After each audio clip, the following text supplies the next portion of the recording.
Totally kan yang banyak dekat sini kan adalah মালয়েশিয়ার মেলাকার রাজ্যের আয়ের ক্যারোহ এলাকার মুরনি ফ্ল্যাটের পরিবেশ নিয়ে চরম অসন্তোষ প্রকাশ করেছেন স্থানীয় বাসিন্দারা। Myanmar, Nepal, Bangladesh. Kau tengok macam ni, ni semua rumah Myanmar nampak ni. অভিযোগ উঠেছে বিদেশি শ্রমিকদের অবহেলার কারণে আবাসিক এলাকার পরিচ্ছন্নতা ও শৃঙ্খলা বিঘ্নিত হচ্ছে।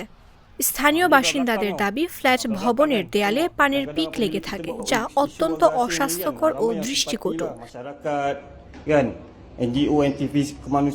এছাড়া আশপাশের এলাকা প্লাস্টিকের আবর্জনা, পানির বোতল ও সিগারেটের বাক্সে পরিপূর্ণ হয়ে থাকে।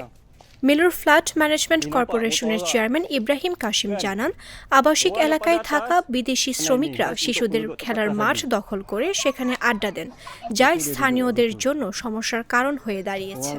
তিনি আরও বলেন, আমরা পরিষ্কারভাবে জানিয়ে দিয়েছি যে এই খেলার মাঠ শুধু শিশুদের জন্য, কিন্তু তারা নিয়মের তোয়াক্কা করে না।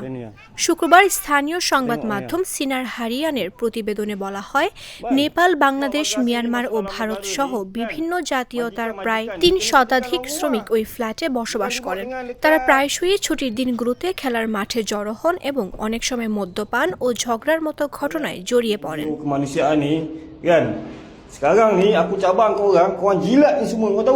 এ নিয়ে একাধিকবার স্থানীয় প্রশাসন ও জনপ্রতিনিধিদের জানানো হলেও সমস্যার সমাধান হয়নি বলে অভিযোগ বাসিন্দাদের। সম্প্রতি একটি ভিডিও সামাজিক মাধ্যমে ছড়িয়ে পড়ে, যেখানে দেখা যায় বিদেশি শ্রমিকরা খেলার মাঠ দখল করে রাখার কারণে স্থানীয় শিশুরা খেলার সুযোগ পাচ্ছে না। এই বিষয়ে আয়ের ক্যারোহের রাজ্য সভার সদস্য কের্ক চি ইয়ে বলেন, এই সমস্যার দীর্ঘমেয়াদী সমাধানের জন্য উদ্যোগ নেওয়া প্রয়োজন। আগামী 2 মাসের মধ্যে অন্তত 10টি ইউনিট শ্রমিকদের থেকে খালি করা হবে। বিদেশি শ্রমিকদের জন্য নির্ধারিত বাসস্থান গঠনের সরকারি উদ্যোগকে সমর্থন করি, ফলে আবাসিক এলাকার পরিবেশ ভালো থাকবে এবং শিল্প খাতের উন্নয়নও বাধাগ্রস্ত হবে না বলে জানান আয়ের ক্যারোহের রাজ্যসভার সদস্য কের্ক চি ইয়ে। Ni kau tengok ni satu lagi ni. Kau nampak apa jadi kat sini?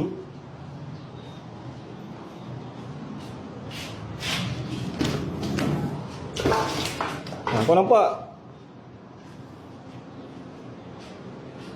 Inilah masalah apabila kawasan perumahan rakyat dipenuhi pendatang. Kau tahu macam ni jadi, kau nampak ni ah.